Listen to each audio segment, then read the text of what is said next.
Assalamualaikum warahmatullahi wabarakatuh. Shalom, Om Swastiastu, Namo Buddhaya, Salam Kebajikan.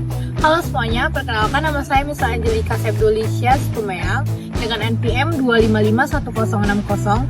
Saya berasal dari program studi ilmu hukum Universitas Internasional Batam. Nah, di video pembahasan ini saya akan membahas mengenai hal yang sering kita lihat di jalan, namun sering dianggap sepele. Pada judul pembahasan saya kali ini, saya membahas tentang pelanggaran lalu lintas pengendara motor di trotoar. 3. Pada dasarnya, trotoar dibuat khusus untuk pejalan kaki. Tetapi pada kenyataannya banyak motor yang nekat naik ke trotoar, biasanya sih agar cepat sampai dan tidak kena macet. Padahal, jika kendaraan motor tersebut naik ke trotoar, itu bukan hanya melanggar lalu lintas loh, tetapi juga bisa membahayakan keselamatan pejalan kaki. Berdasarkan Undang-Undang Nomor 22 Tahun 2009 tentang lalu lintas dan angkutan jalan, trotoar merupakan hak pejalan kaki. Bagi pengendara sepeda motor yang menaiki trotoar dapat dikenakan sanksi pidana berupa denda atau kurungan. Nah, di video ini saya akan membahas kenapa hal ini masuk ke dalam pelanggaran hukum dan dampaknya. Jadi, pastikan kalian nonton sampai selesai ya. Kronologi singkatnya, kasus ini biasanya terjadi di saat-saat macet. Biasanya pengendara motor naik ke trotoar dan pejalan kaki terpaksa menyingkir dan merasa terancam atas haknya menggunakan trotoar. Hal ini mengganggu ketertiban dan bisa mengancam bahaya bagi para pengguna trotoar.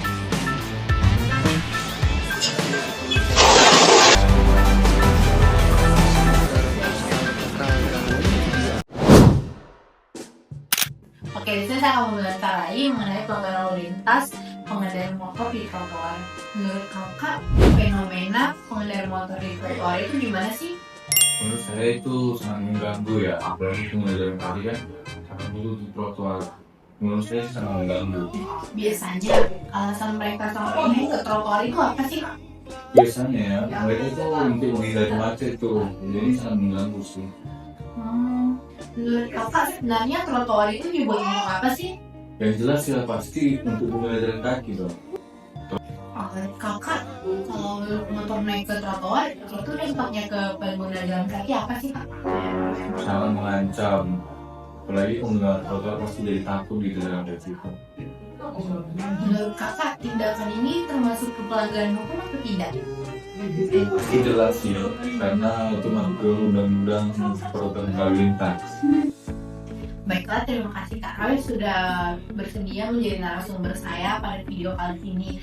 Jadi teman-teman juga harus memiliki kesadaran diri sebagai pengendara motor agar undang-undang yang berlaku juga tetap berjalan.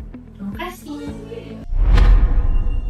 Hal ini masuk ke dalam peristiwa hukum dikarenakan adanya pelanggaran undang-undang lalu lintas yang dilakukan oleh pengendara sepeda motor tersebut.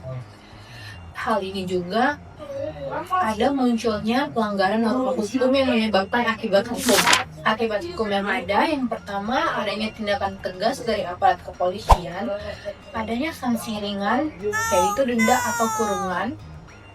Kemudian hal ini juga menyebabkan ancaman kepada para pengguna trotoar tersebut.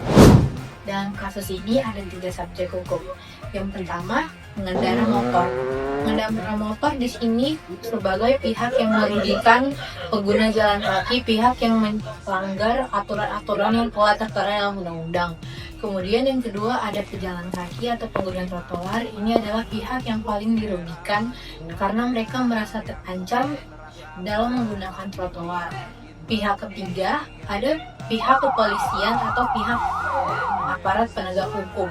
Di sini mereka yang memiliki kewenangan atas melakukan ketertiban dan tindakan tegas atas kejadian ini. Kemudian objek hukumnya ada 2. Yang pertama trotoar, yang mana trotoar ini adalah menjadi akses bagi pejalan kaki.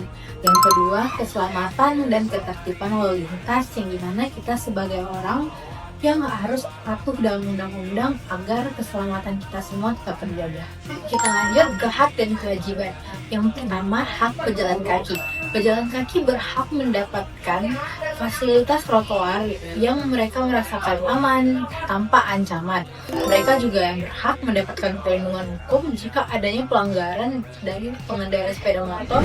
Yang kedua, kewajiban pengendara motor. Pengendara motor wajib mengikuti undang-undang yang berlaku. Pengendara motor wajib tertib dalam berlalu lintas. Dalam kasus ini, norma hukum yang berlaku adalah Undang-Undang Nomor 22 Tahun 2009 mengenai lalu lintas dan angkutan jalan, di mana pada pasal 131 trotoar digunakan khusus pada pejalan kaki. Pasal 275 ayat 1 mengatur bahwa bagi siapapun yang mengganggu fungsi fasilitas pejalan kaki dapat dikenakan sanksi ringan berupa kurungan atau denda. Dalam kasus ini juga menggunakan norma sosial di mana kita sebagai manusia harus saling menghormati sesama manusia atas hak dan kewajibannya. Nah, dalam kasus ini termasuk ke dalam ranah hukum pidana ringan. Karena di mana di sini ada pelanggaran yang dilakukan secara sengaja dari pengendara motor. Yang kedua, hal yang dilakukan oleh pengendara motor tersebut bisa menjadi ancaman bagi pengguna jalan kaki yang menggunakan trotoar tersebut. Mereka merasa tidak aman dalam menggunakan fasilitas yang telah disediakan oleh negara. Kasus ini juga bisa masuk ke dalam ranah hukum administrasi negara karena setiap pelanggaran yang dilakukan dalam kasus ini itu terkenakan sanksi administratif berupa tilang atau denda. Hal ini ditetapkan dikarenakan agar adanya efek jerah kepada para pengendara motor yang menaiki trotoar tanpa rasa bersalah. Dari kasus tersebut kita bisa belajar, kita harus saling menghargai hak dan kewajiban atas sesama kita. Kita harus tetap tertib atas undang-undang yang ada. Kita perlu tahu bahwa trotoar itu dikhususkan untuk pejalan kaki. Jadi bagi pengendara motor harus tetap sabar ya, agar kita terhindar dari penilangan, denda, dan pengguna jalan kaki di trotoar bisa menggunakan fasilitas itu dengan tenang, aman, tanpa merasa terancam. Ingat, tertib di jalan, selamat sampai tujuan.